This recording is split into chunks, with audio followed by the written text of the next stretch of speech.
What is going on, everybody? It's KB. Before the episode starts, make sure you go check out StreamerSZN's brand new theme music. That's right. We have full-time, brand new theme music thanks to the newest homie and newest member of the music side of Underground Sports Philadelphia homies. That is Mobley. Stay Volk. His new single is out now. It is linked in the description on YouTube, and you'll be hearing it on audio until we can figure out if we can play it on video on StreamerSZN episodes from here on out. That's our new theme music. Stay Volk. Go download it now wherever you get your music, and go check out the music video on YouTube. But now, let's get into the episode of StreamerSZN. Philadelphia, baby, you're gonna love it. Best sports fans in the world. Actually, the worst, but that's what makes them the best. I said. Elvis is in the building.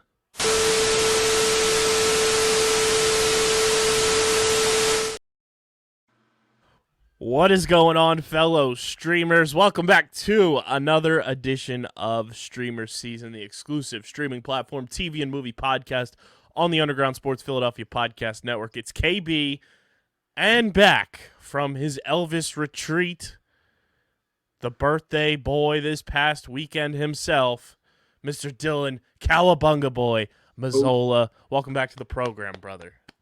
It's good to be back. It's good to be off that Elvis toilet. No, I'm kidding. It was a fun birthday weekend. I went down actually to Cape May, wearing the brewery hat. Which, Kyle, if you haven't been there recently, I haven't been there since I was a kid. Very nice, very nice. Short. Yeah, I was in Cape May for my best friend Liz and her husband Anthony's wedding that I officiated last October, and we went to this restaurant down there that had the best birria tacos I have ever had in my life. Oh, is it that new one with the second floor? What's it called? Yeah, it's I think I walked by it. Oddly enough. Taco Caballito Tequilaria. Yes. I walked by that. Brother, they had cheesesteak birria tacos. They were so good that the following week for my birthday, I asked my parents if we could go there for my birthday lunch. And your parents probably liked it too. Oh, it was fantastic. No free ads, but that place, top 5 restaurant I've ever been to. No Cape free. May. Cape May is like, that's the sophisticated short town.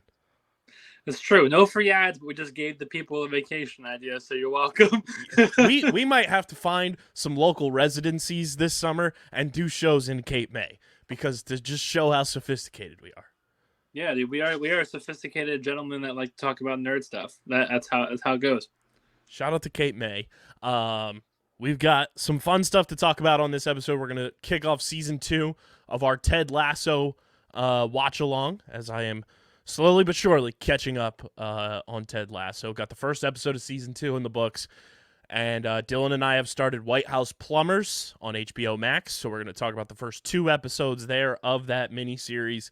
And then, of course, we'll get into the streaming platform Multiverse news and notes.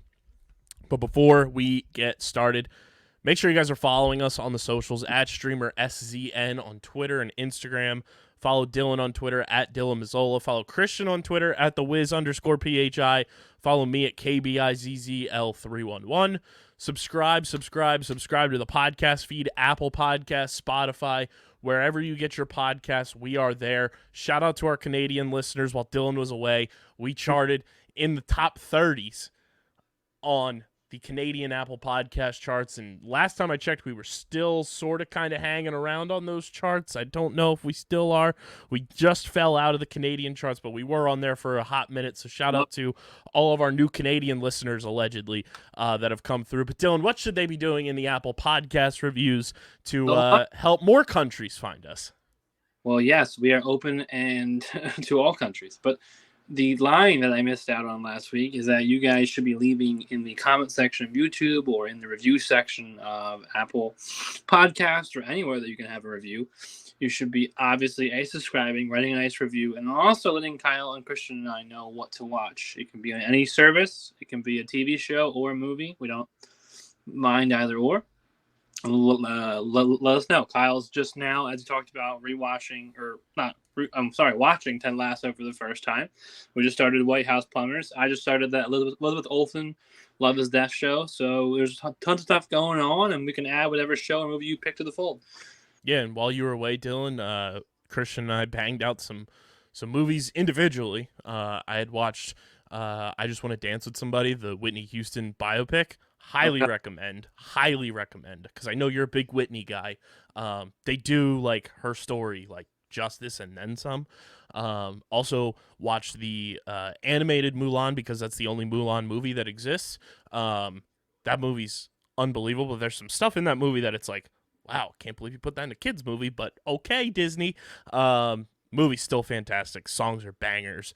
But yeah, our Letterboxd, hopefully this weekend I'll be able to tap in there and update all the things that need to be updated on our Letterboxd, which you should also be following us there. Just search StreamerSZN.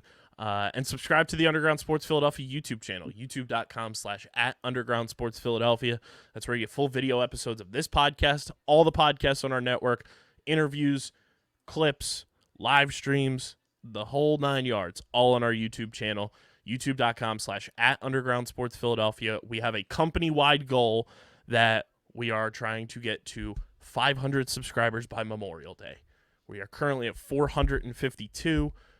Need 48 more of you to come through before Memorial Day and subscribe to the YouTube channel. Get us to 500 subscribers before Memorial Day. Let's make that happen. And obviously, we're on that road to 1,000 subscribers as well. Where we get there, I'm watching season 1 of Game of Thrones. Dylan's cosplaying at Comic-Con this fall. And Christian's task is to be determined. But go subscribe to the YouTube channel. And go get your merch from our awesome merch partners at PHI Apparel Company. Dylan, I finally did the thing. I saw Guardians of the Galaxy Volume 3 this past weekend, and I wore my StreamerSZN hoodie, because that's what you should do. You should be wearing your StreamerSZN merch to the movie theater. You should be wearing it out with your friends, your family, if you're Netflix and chilling, because PHI Apparel Company provides unique designs and high-quality clothing for the great fans of Philly. Of course, the Sixers are in the playoffs right now. If you're a sports fan, they're playing right now as Dylan and I recording Game 6. # Sixers and 6. Let's go, baby. And then Troy, Boston. Phillies are doing the thing. The Eagles season right around the corner. Go get all your awesome Philadelphia sports merch and get your StreamerSZN merch, because that is our exclusive podcast network home for all of our merchandise. We got some fun new designs conjuring up for the spring and summer. So go to phiapparel.co so you can stand out in the crowd, unlike all your other friends and family, and use our code UNDERGROUND for 10% off any and all orders when you shop online at phiapparel.co. That's phiapparel.co, code UNDERGROUND for 10% off any orders. Dylan, Yo. welcome back. Yes, sir. It's great to be. Ted Lasso, Christian and I wrapped up season 1, and it was a doozy. It was fun. We are on to season 2. We will have to pencil in your season 1 overall review for the record books. Only have one episode to break down on this week's episode, just because of time restraints this week. We had tons and tons of things going on, multiple live streams. We had a 5-hour PLL college draft live stream on Tuesday night. It was an absolute doozy. Go check that out on the replay as well. But we got one episode of season 2 of Ted Lasso before you guys this week. It's episode 11 overall. Goodbye, Earl. Goodbye, Earl, dude. You had to remind me, because it's been a while since I watched this, and when you said that off camera, I was like, oh, this episode. Man. It was directed by Declan Lowney, written by Brendan Hunt. Original release date July 23rd, 2021. The episode starts with a nice little flashback for everybody, because obviously if you watched it in real time, the finale of season 1 was October 2nd, 2020. So about 6 months, 7 months, in the books to catch up on before season 2 debuted. Gave you a nice little recap, and I enjoyed that a lot, even though I recently watched everything. It was nice to get it all mishmashed together there. But the episode starts mid-season as Richmond has drawn their last 7 games. And it was also very funny, the opponent that they were playing, Nottingham Forest, as I produced top bins for our company. And Nottingham Forest is now in the Premier League right now and not in the second league. So it's very funny to see, like, this came out in 2021. A lot has changed in 2 years. Yeah, there's a couple clubs in the third season that are in danger of getting relegated in real life as well. So it's fun. So Danny prepares to kick a game-winning penalty, but he accidentally kills Richmond's Greyhound mascot Earl. Accidentally, the dog gets away from the handler, going and chasing a bird. It was very Randy Johnson-esque for the baseball fans out there. If you know the Randy Johnson pigeon obliteration, that's what it reminded me of. Dude, I have that picture somewhere of him doing that, by the way. It's iconic.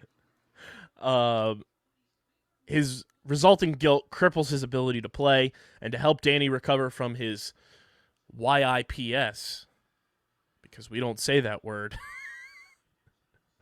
Richmond hires sports psychologist Sharon Fieldstone, whose stern and disciplined attitude clashes with Ted. And after meeting with Sharon, Danny regains his enthusiasm for football and converts a corner kick goal in practice. And as a result, more players begin to request sessions with Sharon.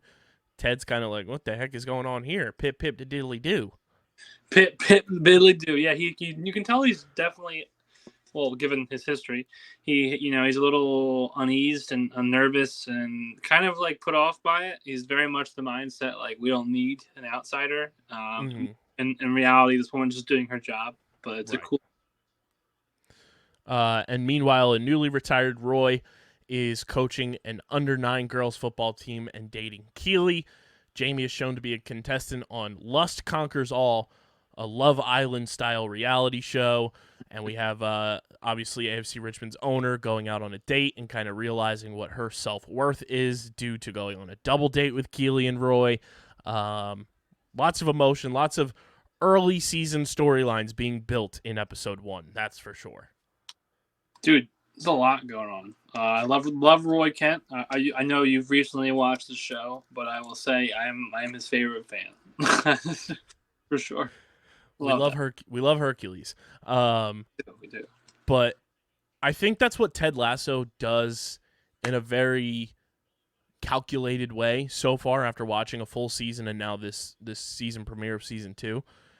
They build in a number of storylines for you, but they don't do it in a messy way. Like, there's shows we've watched both on and off pod that, like, they put in so many different storylines, and sometimes they're not executed well because they're trying to do too much. No, and you're like, you lose track of what's going on. You lose track of the characters that get less screen time because they get so diluted, and Kyle's 120% accurate. That's probably one of the best takes I've honestly heard Ted Lasso in a while, how well it blends what you just said, like different stories, relationships, love interest, and like meanings all into one like melting pot. And it is a show where like you feel like you're inserted into the universe when you're watching it. Oh, for sure, dude. Because like what we were talking about before we started recording, like the settings of this show, like the way that they look, the way that they feel, like it feels like you are truly in England. Yeah, no, you are immersed in the fullest way possible, and I love the show for that. It feels realistic in that sense. It's definitely got me believing. Very much enjoyed this premiere for season 2.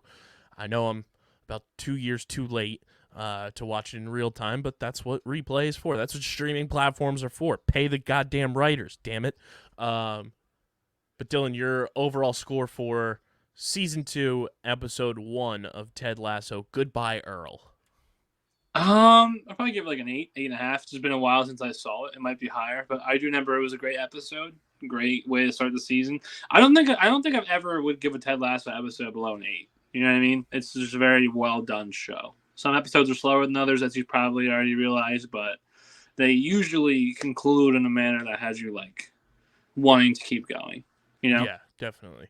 I think I'd give Goodbye Earl an 8.4. It was very funny. There's like real life moments, and I think it was like a perfect like opening intro to bringing Ted Lasso back into people's lives after season 1. So 8.4 there. And I guess we'll dice it right down the middle of your scores for an 8.3, which rounds to 8.35, which is an 8.4 for Ted Lasso season 2, episode 1. Nice little quick hitter right there for the people. But let's move on to White House Plumbers, Dylan. It's brought to you by our friends over at Tomahawk Shades, the best small batch eyewear in the game. They just wrapped up their anniversary sale, which I took advantage of late last night when I saw the email. Got 90% off. Up to 90% off coupon, which was great. Got a pair of blue light glasses, got a pair of sunglasses, because you always got to keep it fresh, protecting your eyes, whether it's outdoors or indoors. And got a pair of $90 blue light glasses for $27. Got a pair of $60 sunglasses for $32. It was a great sale. And Tomahawk Shades has been repping with us since 2020. You know, that's how you know they're real ones. They got in with us during a worldwide pandy wandy, and my pandy wandy. they've been the best. They're owned by former professional athletes, and I don't know why it's getting me. Sorry. I got that one from Chris DiStefano. Shout out to him. But Tomahawk Shades, they got the sunglasses, the blue light glasses, they got the ski goggles. If you want to get on those now, you know, even though it's the off season pretty much, get them early so you have them for next year. They also have the prescription lenses available now.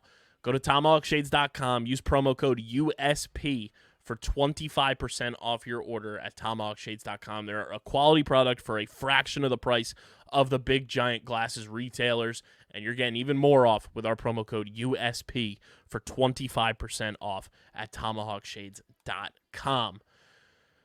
Dylan, the White House Plumbers, a new take on Watergate. And if anybody who knows me knows that All the President's Men is one of my favorite movies of all time, with my journalism background, and this is a new era take on things that went down during Watergate. Obviously, President Richard Nixon's whole scandal. It's definitely by the way, anyone listening, if you talk about Nixon, I immediately am hoping you get this reference, Kyle. I think you watched this show. I think of the head of Nixon from Futurama in the little glass jar. That's incredible. Still kicking, like many years down the line. But no, I think it's definitely a funnier aspect, like in terms of like would you agree they're making the characters probably a little more hilarious on purpose? Because I know these people are pretty out of pocket men in real life, but like, you know, some of the stuff in the show so far, I'm like, it probably didn't happen just like that. But I get that. They do list the genre as two things: political drama and satire. Mm-hmm. So it's a satirical take on a lot of things that went down in Watergate. Thank you. It's created and written by Alex Gregory and Peter Hike, and directed by David Mandel, based on the 2007 book Integrity by Eagle Crow and Matthew Crow. The series stars Woody Harrelson, Justin Theroux, Domhnall Gleeson, Kiernan Shipka, and Lena Headey, as it premiered on HBO about 10 days ago as we record this on May 1st, 2023. The premise is Watergate masterminds and President Richard Nixon's political operatives, E. Howard Hunt and G. Gordon Liddy, part of the White House Plumbers, charged with plugging press leaks by any means necessary, accidentally overturned the presidency they were trying to protect. That, by the way, hilarious in the one episode where the character, like you said, literally mishears something and tries to kill someone. But no, it's really cool to think about. Like, well, I guess cool is one way to put it.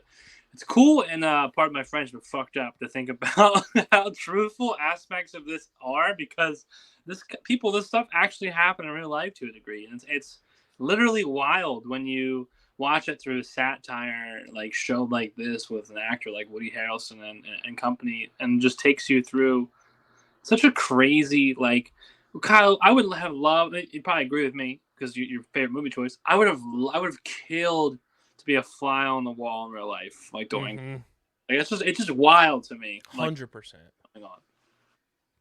Just crazy. Like, it doesn't, like, I'm watching the show and I'm like, I know some of it's not real. I'm like, holy crap! Like, this actually happened. Like, what is life? Like, it is like one of those moments in history where it's like, how the hell did this actually happen?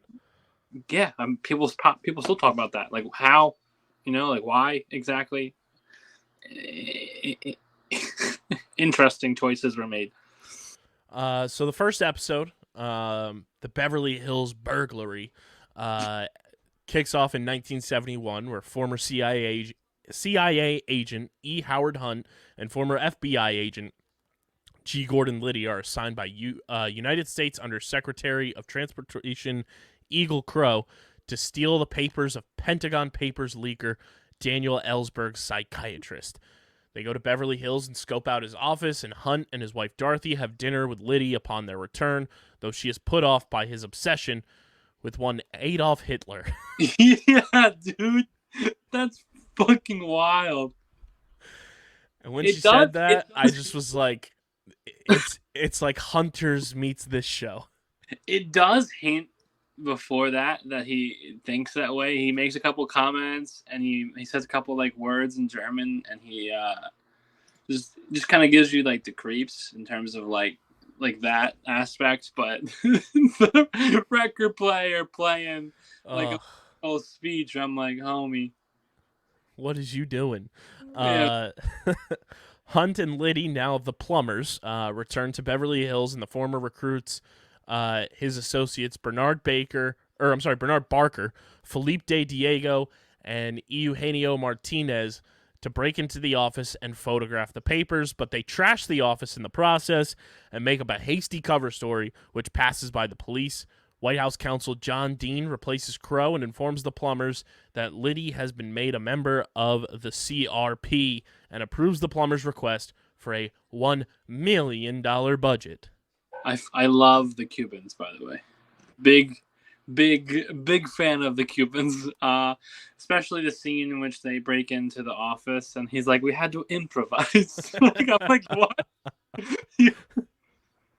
Plumber's a cool name, by the way. Like I really think that's a very, very good pun. Like, because I do. Dun, dun, dun, dun, dun, dun, dun, dun, dun, dun.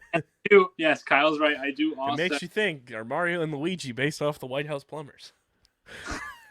Same universe? Question mark. No. Chris Pratt, political? What? Canon? Question mark. No. I thought it was very solid and very fun. Opening episode to this miniseries. I believe it's only gonna be 5 episodes, but they cover a lot in this opening episode, and really set the tone for what this show is going to be like and how they're going to tell this version of the story. It was very, very enjoyable, and I thought they did a job well done casting wise. It's so perfect. Like Woody Harrelson and Thoreau together are need it. No, they are. Thoreau is doing a great job as his character, by the way. I want to make sure I added that. Like, his acting and his cadence and humor is hilarious. Like, dark humor, because, you know, he is like a Nazi lover. I do love the scene in which Woody Harrelson says, maybe it's not best to look up, or to, what's he say? Like, don't have your role models being, like, you know, someone who fails, like Hitler and the Nazi party. And he's like, yeah, touche, but they're inspiring. And I'm like, what? Like, what do you? And then he was like, absolutely menace about his childhood. He was like, yes, my nanny. I'm like, bro, you grew up rich. I didn't have a nanny. Like, what are you talking about? But no, I think it was a solid first episode. I do think it's a little slower. Mm-hmm. And I do have this, ironically enough, I'm watching the other one independently. I'm sure we'll talk about it. Ironically enough, I feel like out of all the HBO shows I've watched, I feel like this one and the one with Elizabeth Olsen might be 2 of the lower scored ones I do. And that's not knocking it. It's just because what they are. One's, well, they're both real stories. And this is like, you know, a legit scandal. And the other one's a murder, essentially. So I just feel like you can only do so much with that. You know what I mean? And it can go one of which ways. I don't think it's a bad show, and anyone listening, I definitely recommend watching it, especially if you like history. I don't know. What would you give the first episode? Do you want to do like each episode, or do you want to do? Like... Yeah, we'll do each episode. Okay. Since it's only gonna be 5 total, gotcha. Then we'll be able to do a whole series wrap up. But first episode, I agree with you. It was a little slow to kick things off. I'm looking at the Rotten Tomatoes score right now. Which is just based off the series as a whole. Yeah. It's got a 70% on the tomato meter and a 67% on the audience score. Well, I was gonna give episode 1 like a 7, or that's around where I was chilling at. Like, I don't think it's bad. I think it's 7's still good. I just don't think it was like whoa, Yeah, I was gonna give the first episode like a 7.4. Respect. It sets the tone. It's fun, but like you mentioned, it is a little slow. But I think that's okay in some instances. Yeah. And it doesn't really set this show back per se. But I'm gonna give it a 7.4. You give it a 7. That's a 7.2 for episode 1 of White House Plumbers, and then we get episode 2, which really hits the ground running. It's Project Gemstone. You get the strike. 1, 2, 3, 4. We don't want your fucking war. I'm so pissed Gemstone got knocked down. I would have loved to see it in its full operational status with 12 lovely ladies.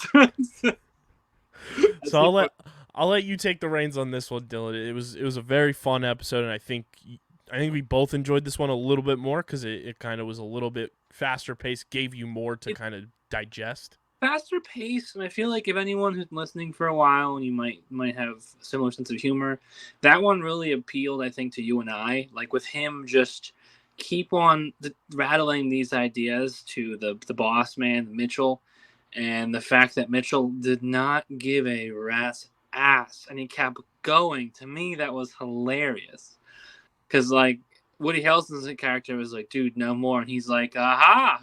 But wait." We have supersonic and this and that, but some of them are real. Like I believe the plane thing was real. I think they did that or tried on that. And then gemstones obviously a thing too. But it was just funny, and then I'm sure you can attest to that. Listening to him rattle off all these ones, I really like the idea where he said relocate people like Mexico, and then he was like, "Yeah, we could kill them," and he's like, "No, we can't." And he's like, what do you say? Like pesos work wonderly or something like that. I was like, dude, you're like a literal menace. Yeah. Also, the scene with his son where the son's like, "Oh, I've got this gig." It very much reminded me of F is for Family on Netflix with Bill Burr and everything, where the older son is like in the band and everything. The dad wants nothing to do with it. And I hate how they call him Papa. It makes me creeped out. It's just ugh. It's an ick. But you get to see more of the family dynamic, and you get to meet the daughter and talk to her more. She doesn't seem that off, honestly. Like, she seems pretty normal. I just think the dad's pretty, like, conservative and Republican, and the mom's kind of in the middle. How'd this leftist propaganda get in this house? So they view her Resubscribe, Dad. They view her as the kook, but in reality, her and his son, they're just stoners. They're typical teenagers of the 70s, not doing anything different. So you get to explore that. We get to see a club setting and see like a country club. Didn't look that cool. I mean, the spread was all right. No, I'm kidding. The daughter makes a scene, which was interesting and brave of her. But at the same time, I understand Woody Harrelson's character's frustration because he's, trying to showcase the establishment. But then again, if what really happened, then the woman had every right to make a scene. Also find it's interesting how like his character is so, you keep seeing that over and over again each episode, so dedicated to coming back like and being an agent, big, like James Bond type guy, that he like just puts his family on the complete back burner. And he does it again at the country club. He does it for the job. He does it when the daughter locks herself in the bathroom. I was worried. I thought she like did something crazy. I know. She was just drinking like a Coke, like reading a magazine. It's like she was like cutting her toenails or something. Yeah. The episode's awesome. I really just love the humor. I even like the I forget his name in the show, but the guy who's like running the he's like the more like legit like ad side, not ad side. The guy who's like running the project to get Nixon reelected. The guy who like yeah. I know who you're talking about. Like tells Liddy to like go take care of this Jack Anderson guy, and he actually tries to kill him. And I loved the disguises. They cracked me up. And I like how they convince, which is true, the woman to change her testimony and statement. Mm-hmm. It's just interesting. This one's definitely faster paced though. A lot goes on. That's why it's kind of hard to summarize it. Like even flow, because they kind of go all over the place. Like I said, it explores his family life more, It explores the fact that he's a terrible father. It explores the fact that he wants to be a secret agent so bad. It explores that woman, which happened. What's her name? Something I'm forgetting it now. Changing her story. It explains they actually did get finally approved, but for a lot less money. Gemstone is a thing, once again, for a lot less money. And I will be remorse if I forgot to add, I also love the scene in which he burns his hand over the candle to prove to a prostitute in literal Florida that he is, air quote, legit, and his word is his bond. And she was like, please stop.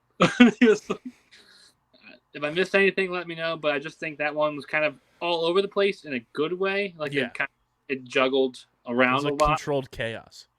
Yes. But it explained a lot. And like Kyle said, it's only 5 episodes. So they kind of have to do that. Mm-hmm. Probably 2 or 3 of the episodes, I'd imagine, would be kind of scatterbrained in terms of like what they're talking about.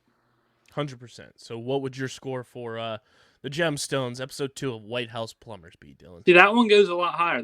So my first score is a 7. This one's getting 7.6. I'm raising it a lot higher.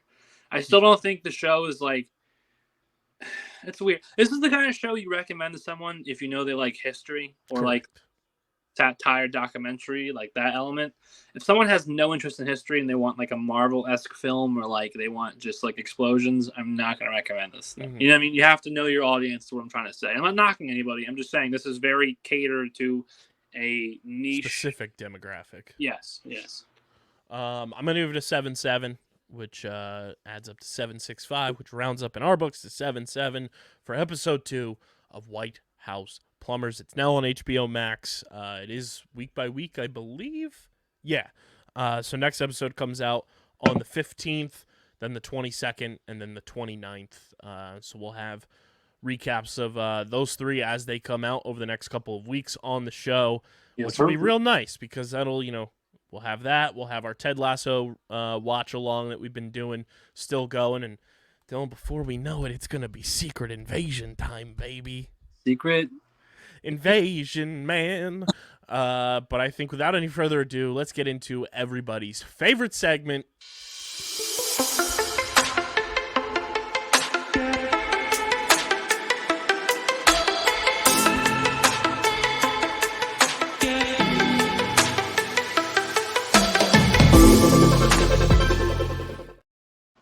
It is the streaming platform Multiverse News and Notes, brought to you by our awesome beer partners over at Kenwood Beer, the official beer of Underground Sports Philadelphia. It's Dylan's favorite beverage of choice when he's watching his favorite shows and movies. I'm sure Dylan cracked open a few Kennies this past weekend, and he always does when he's watching his favorite shows and movies. And you can do the same because Kenwood Beer is a delicious light beer, and it is refreshing. It's 4.1% ABV, 127 calories, just 10 grams of carbs. And you can go to kenwoodbeer.com and use the Kenny tracker to see who has Kenwood on tap in the Philadelphia area. You can buy Kenwood at your local Philadelphia area liquor store. If you're in Eastern Pennsylvania, you can get it at your local Whole Foods. And hopefully the Sixers will take care of business tonight at the Wells Fargo Center. And we'll have more games at the Wells Fargo Center. And you can buy Big Kennies at the Wells Fargo Center during the Eastern Conference Finals. Hopefully that happens. It's not looking too nice right now, so hopefully they get their shit together. Light body, light calories, plenty of flavor, the best light beer on the planet. You must be 21 or older to do so. And, of course, guys, please drink responsibly. Dylan, they just refuse to stay out of the news, but it's a them. The Super Mario Brothers movie has passed $1.1 billion worldwide. That is mental because I still haven't even seen it. Same, but I want to see it. Yeah, exactly. It's not that I don't want to see it. I want to preface, I will let you know, the listeners, when I don't want to see a movie. So Guardians of the Galaxy and Mario are 2 films that I would like to see. It's just that your boy is slacking, and I had my Elvis moments recently. And, I'm slacking. But I will definitely have to see Guardians. Whether I want to see the movie so bad, I will literally go during next week, during the work week at like 8:00 at night if I have to. I will go with you. All right. It is that much of a rewatchable movie that I would go see it again. I like it. James Gunn, speaking of, responds when asked if any of the Guardians of the Galaxy cast will be in Superman Legacy. His response, Dylan, was yes. Interesting. And I did get a little. Maybe we might have gotten a little tease on who it might be. Interesting. Because for new rock stars are one of our favorite people that we would love to have on this show, Tommy Bechtold. He did a media interview with the one and only Palm Clementif, a.k.a. Mantis. Ooh. She said she's been talking to old James Gunn about being in some of his DC things. So maybe we see Palm in Superman Legacy.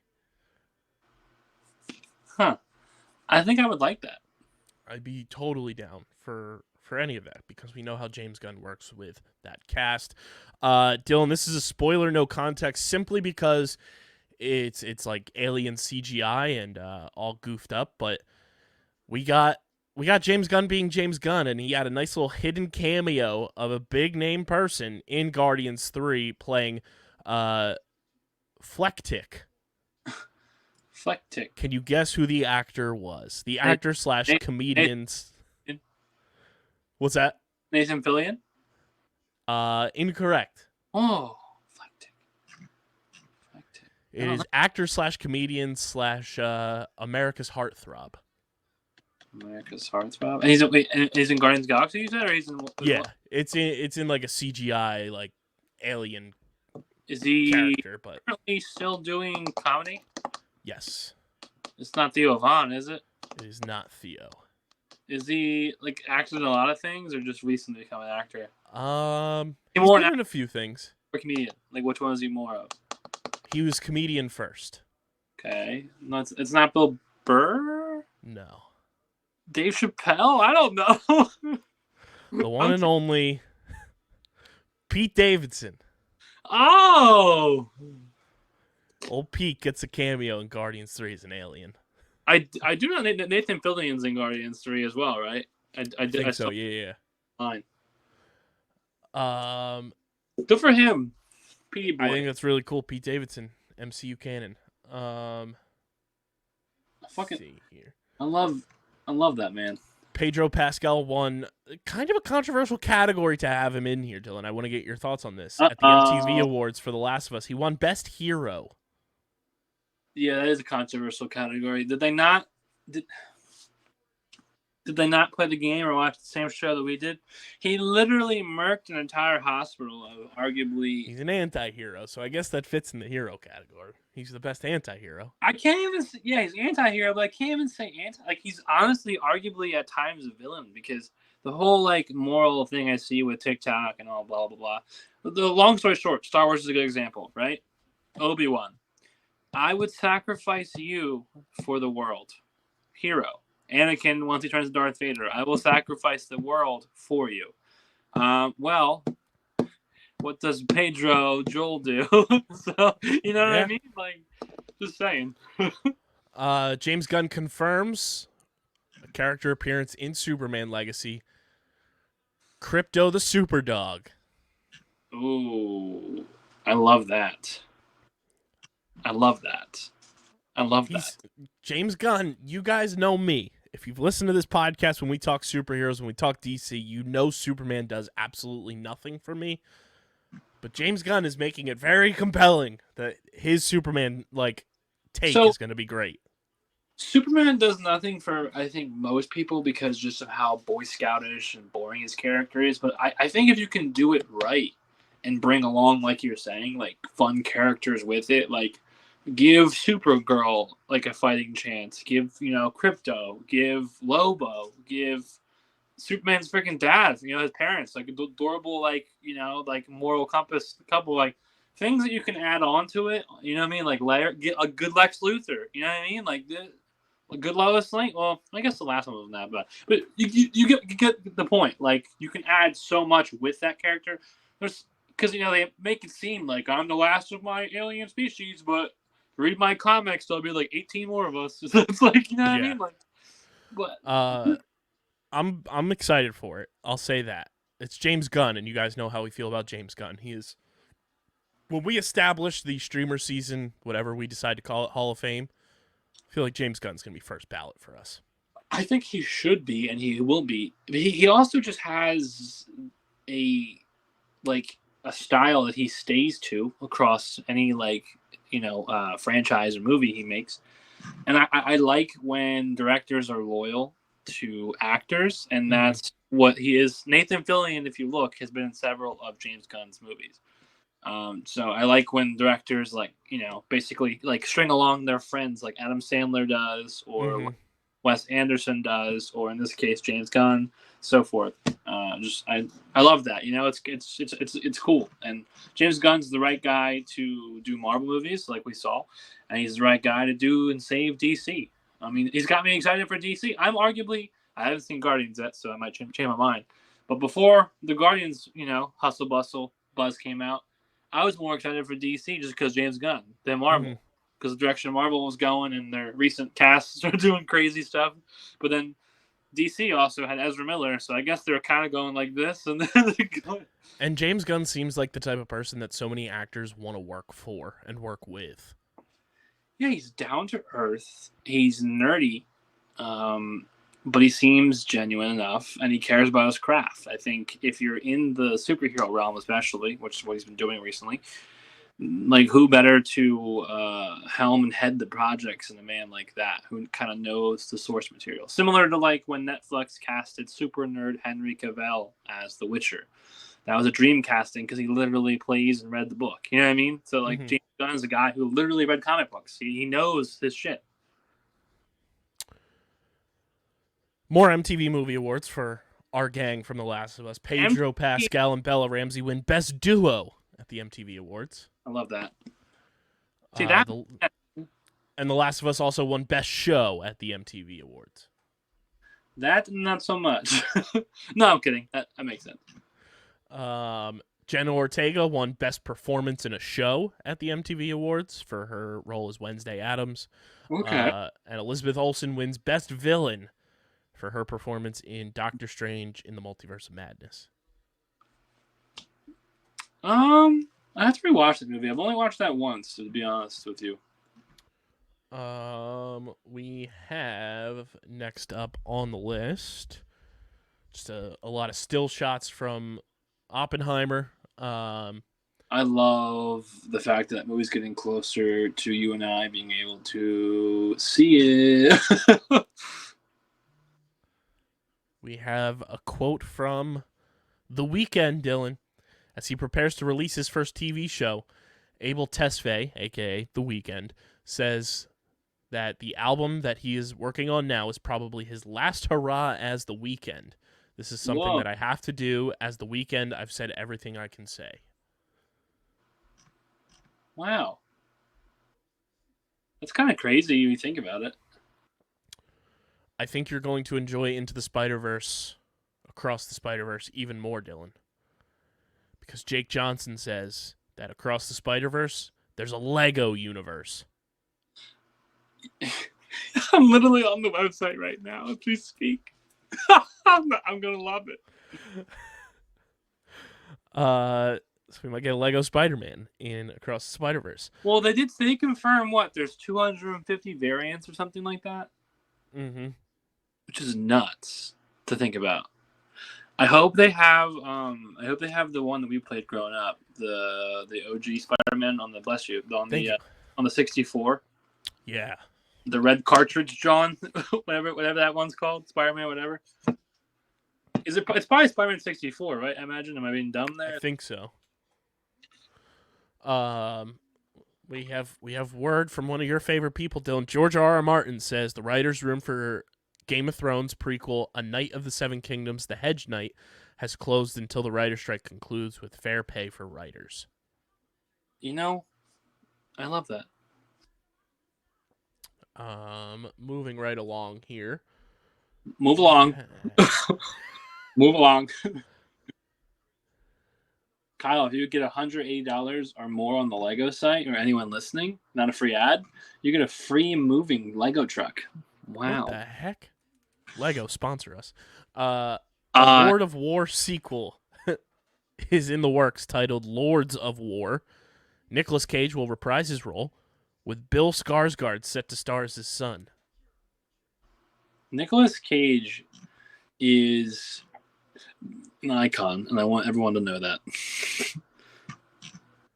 But I mean, Nick Cage has been on a heater lately. You know why? My brother told me this. My brother went down to New Orleans. Fun fact: Nick Cage loves New Orleans. Yes, he does. He loves it so much so that he wants to be buried there when he dies. But that's a conversation in itself. Long story short, he wants to be buried there. The church, he's not religious, does not want him there. But the IRS and the government, whatever, says he can be buried there. You can't do this. So people in New Orleans actively don't want him to die, but they're excited when he dies because it's going to be a big legal battle on where he's buried. So that's fun fact number one about Nick Cage. Fun fact number two, Nick Cage signed on to, I think it was Warner Brothers, right? Most of his films? Yeah, I think so. Because all the shit came out where he got sued and whatnot and like lost money. I forget the exact reason, but taxes. But he signed on to do like 40 movies or something crazy, Tyler. Oh, shit. And that is why the tour guide was telling him this. So pretty credible source. The tour guide for like the really haunted house in New Orleans. If you're more of a history buff than me, you'll probably be like, I know that. Yeah. It's like one where this lady like did like real human centipede experiments on people in real life. Yeah. Bad luck, by the way, to have that house. Nick Cage had it, and that's exactly when he got like hit for like tax evasion and stuff, and he sold it. But my point is with that, so Nick Cage signed on for a bunch of movies. That's why he's on a heater, because he is paying off the debt that he is owed. So, did you see the quote when Renfield was like filming and everything? Ben Schwartz was on, I think it was on KFC Radio, on Barstool, and he said, you know, it was great working with Nick Cage. Like, you'd be sitting and doing stuff, you sit in your chairs and everything, you look over and you want to talk and pick Nick Cage's brain, and he's talking to you about stuff, and he's just sitting there in a full vampire costume. True. Fun fact, too, Nicolas Cage has a pet crow. Wow. Did not know that. This is absolute menace. Is this man even like a real human being? I think you'll like this one, Dylan. Tony Gilroy says a better version of Rogue One does not exist. No, that was the absolute best possible version you could have ever had. Oh my God, no. I agree. Rogue One's a masterpiece. Full-heartedly, I agree. We have next on Arby's. The list. We have the meat.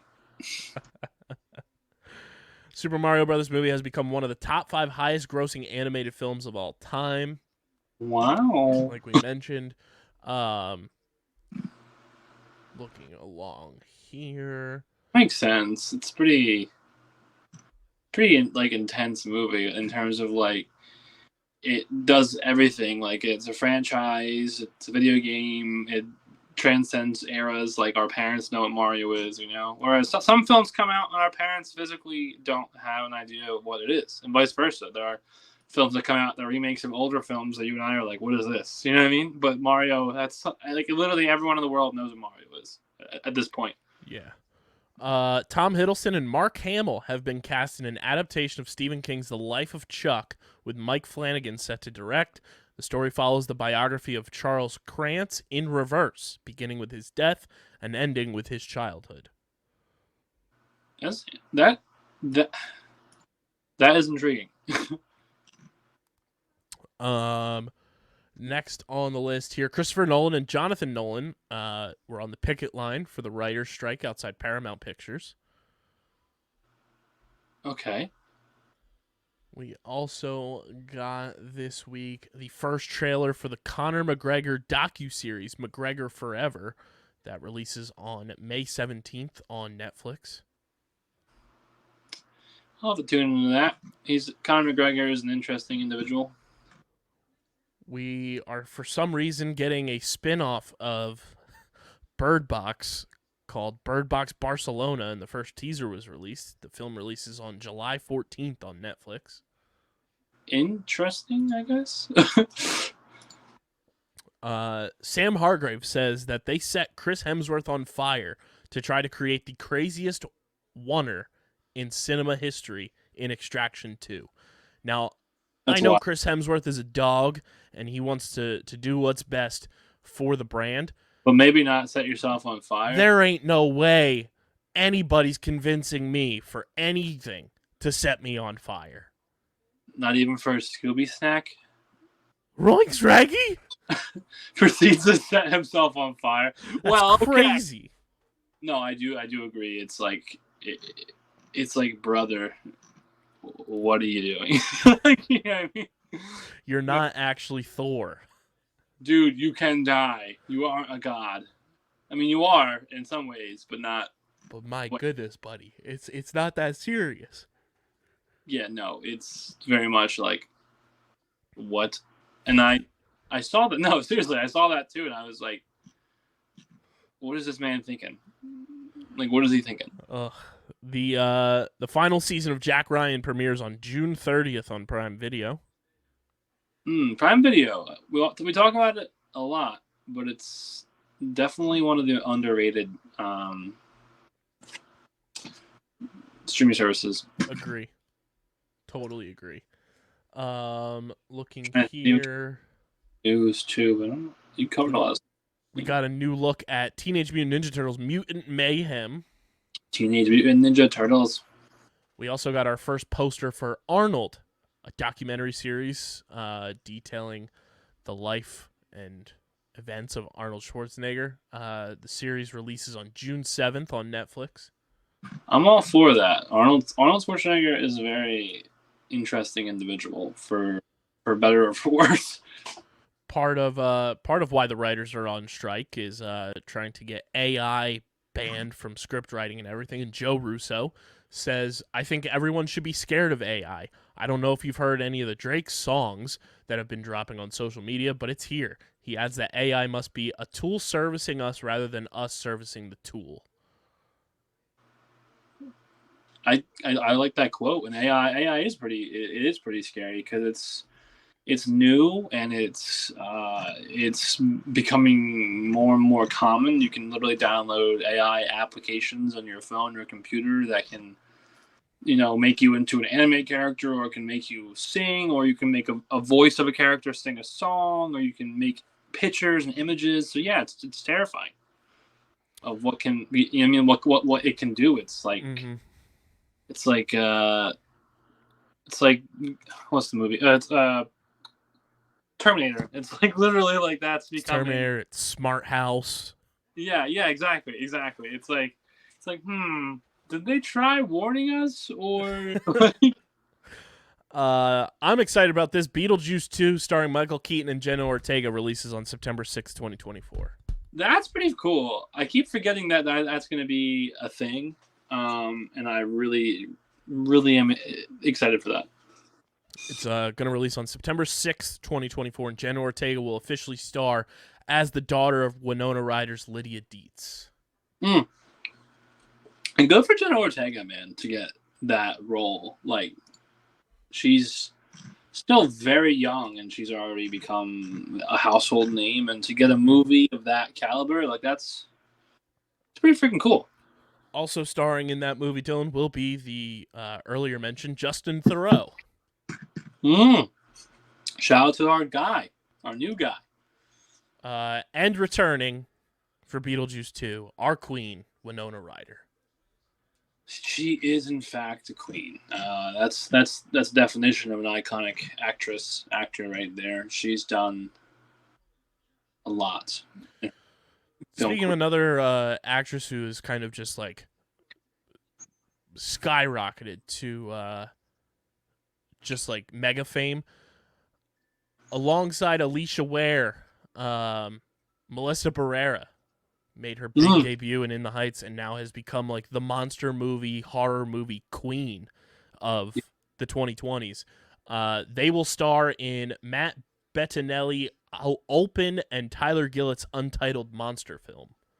It's crazy how that works, right? Like certain actors and actresses like get typecasted in a good way in like a like a niche. Like they might be a horror film or even like a slasher film, which is still horror, but you know what I mean, or like a even like on a TV show, like murder mystery, etc. You know what I mean? And they just stay in that and they dominate it, and that's very much what you just said, and it's very accurate for that.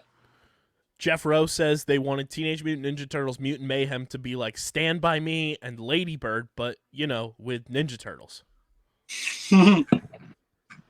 I love that. Also, Stand By Me is crazy. That's a crazy comp for an entity that's like TMT.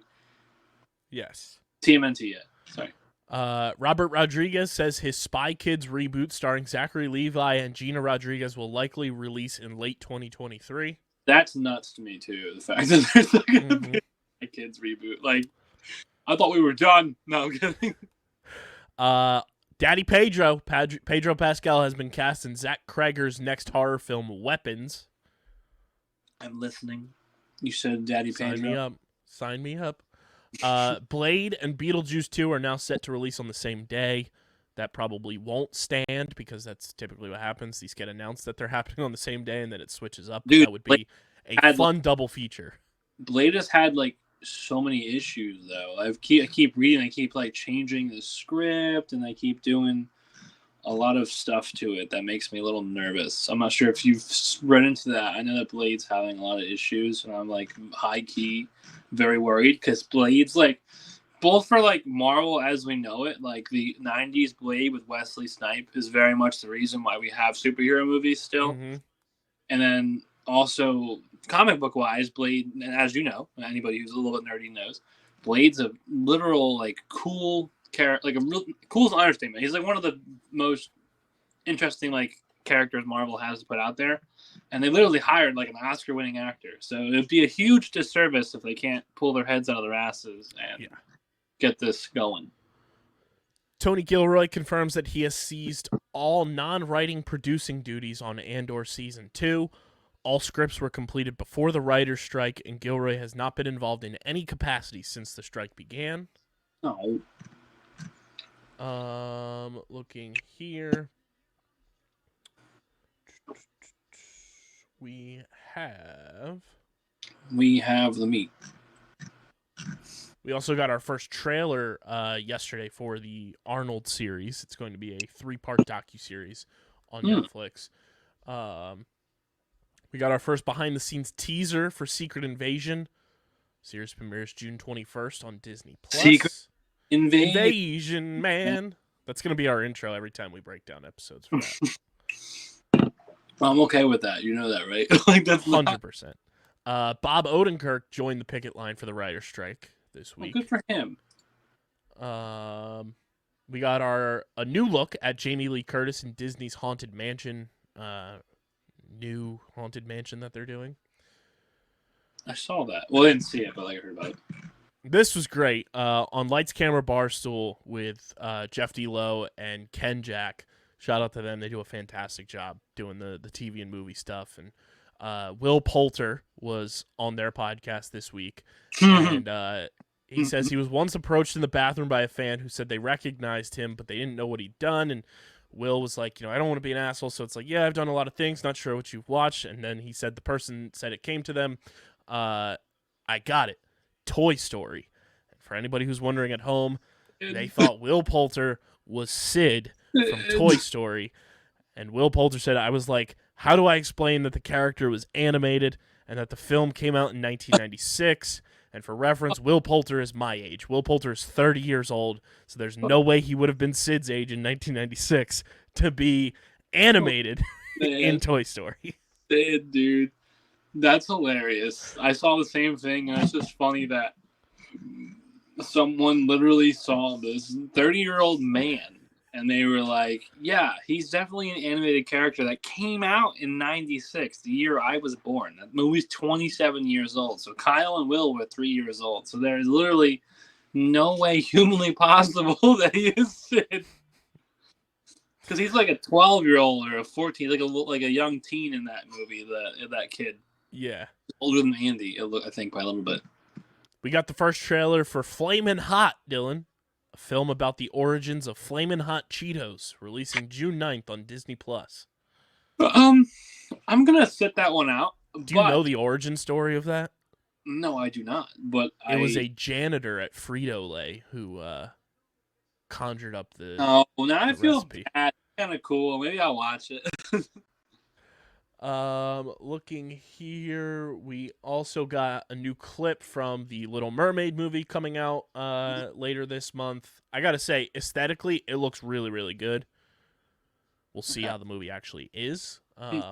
We will. Optical wise, though, from the clips and everything we've gotten, it looks really, really clean for what these live action reimaginations of classic Disney movies have been.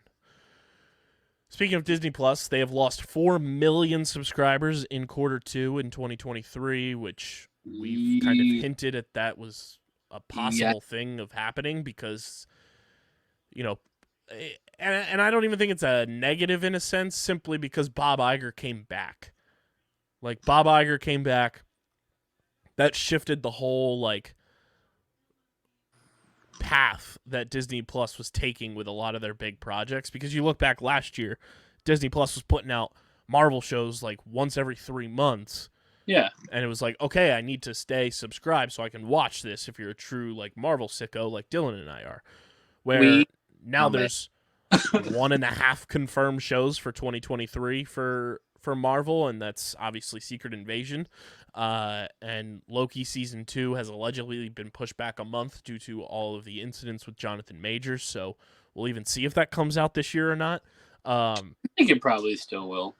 And then a lot of the Star Wars stuff, too. Like, obviously, we got The Mandalorian, but now we don't have another live-action Star Wars show until the end of the summer, so there's not too much on there unless you're, like, rewatching stuff or you're watching, like, movies and everything, or if you're just a big nerd and you're watching Marvel and Star Wars. We've made the comment off camera and now on camera. Like, it's very much, there's a lot to be offered in Marvel, but it's very much, or Disney Plus, sorry, but it's very much if you're a Marvel or a Star Wars fan, or if you want to rewatch classics. And I'm not saying animations for children, because Kyle and I both watch that, but Disney Plus, as it stands, is still more catered towards children, I feel like, or a family setting as a whole. Like, it's like, hey, I have 2 kids, I'm gonna get Disney Plus. I can leave it on. The kids can watch all the classics I grew up watching, and then I can sit down and watch maybe a Marvel TV show when it's out at night, with or without them, if it's too inappropriate or not. Whereas other services like Netflix, HBO have all kinds of things on there, a lot of which kids should not be watching, so I do understand. But yeah, I think when they have more content, like Kyle was saying, I think it will go back up, and the fact that Homeboy came back, it's not bad for them. It's just, I think it's natural. A lot of the services, I feel like, lose money, you know? Well, you tell me how you feel about this, Dylan, because it seems like Disney Plus and Hulu are taking a page out of HBO and Discovery Plus's book, because by the end of 2023, a platform combining the 2 streaming mega platforms will launch, combining Hulu and Disney Plus. I'm not against that. I think depending upon your market and like what the market is, it's not a bad idea to merge, you know? Like, it does, there is some logic to it. Say goodbye to the Disney Plus Hulu package. That's true, but I think it's good for a platform like that, where Hulu has kind of more of the rough around the edges type of shows and content, and you add that with Disney Plus. I think that's a good selling point. I agree. Also joining the picket line for the writer's strike this week, Matt Reeves and Mattson Tomlin. Matt Reeves, that's my guy. Disney CFO Christine McCarthy says they will, quote, be removing certain content from our streaming platforms, including Disney Plus, ESPN, You shut your mouth. Hulu. I'm kidding. You shut your mouth right now. A sequel to Freaky Friday is in the works, where Lindsay Lohan and Jamie Lee Curtis will reprise their roles. I'm okay with that. That's kind of iconic, TBH. Emma Stone, Willem Dafoe, and Mark Ruffalo star in the first trailer for Yorgos Lanthimos' Poor Things. The film releases September 8th in theaters. Hey, I'm a simple man. I see William Dafoe. I go over there. I say hello. I see Defoe, I go. I say, hey. Oh. Let's Defoe go. and Ruffalo, I go. You know what? You know what, Kyle? You're not wrong. We got the first trailer for iCarly Season 3. This is the obvious Paramount Plus reboot. It's more adult-driven. The series premieres on June 1st on Paramount Plus. We were talking before we started recording, Dylan. I was like, I feel like if that show is getting a third season, it's got to be somewhat pretty good. Yeah, I don't feel like you'd go that far without having, obviously, some type of audience, unless they are just hell-bent on wasting money, but I doubt that. Looking here, we got our first poster for The Walking Dead: Dead City. I saw that. There was a trailer for that as well, I believe. Series premieres on June 18th on AMC. Across the Spider-Verse will have a cliffhanger ending, Dylan. Obviously, it's going to be 2 parts, so we probably should have known that even before this was announced. But Joaquim Dos Santos says, I was very satisfied after The Empire Strikes Back, and hopefully this is our empire. I agree. That's big shoes. That's big shoes. That's legendary shoes. Humongous big shoes. Looking here, Monica Bellucci has been cast as Beetlejuice's wife in Beetlejuice 2. Ooh, that's intriguing. We also have here as we wrap, but that is everything that I have on the docket. I like it. That's so make sure you guys are following us at StreamerSZN on Twitter, Instagram, Facebook.com/UndergroundSportsPHI. Follow Dylan on Twitter at Dylan Mazzola. Follow me at KBIZZL311. Subscribe to the podcast feed, Apple Podcasts, Spotify, or wherever you get your podcasts. And Dylan, say the line. Give us those recommendations wherever you get the podcast, wherever you can leave a review or comment. That means YouTube, etc. Let us know what you want us to watch next. We can watch quite a few things, literally all of them. So let us know. Follow us on Letterboxd at StreamerSZN and subscribe to the Underground Sports Philadelphia YouTube channel, youtube.com/@UndergroundSportsPhiladelphia. That's where you get full video episodes of this podcast and every podcast on our network.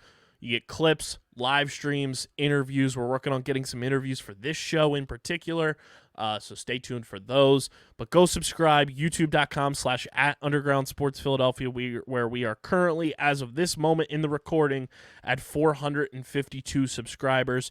And we have a company-wide goal trying to get to 500 by Memorial Day. So go subscribe, be a friend, tell a friend, smash the like button, ring the bell icon, comment down below your thoughts on everything Dylan and I discussed on the episode, and leave your show and movie recommendations as well. And be sure to get your merch, phiapparel.co, code underground for 10% off any and all orders. And be sure to tag us on social media when you get your merch. We want to see where you're rocking your Streamer Season merch from across the world. But this has been another edition of Streamer Season, the exclusive streaming platform TV and movie podcast on the Underground Sports Philadelphia Podcast Network. For Dylan, I'm KB. We're going to go believe, clog some White House plumbing, and we will see you guys next week. But until then,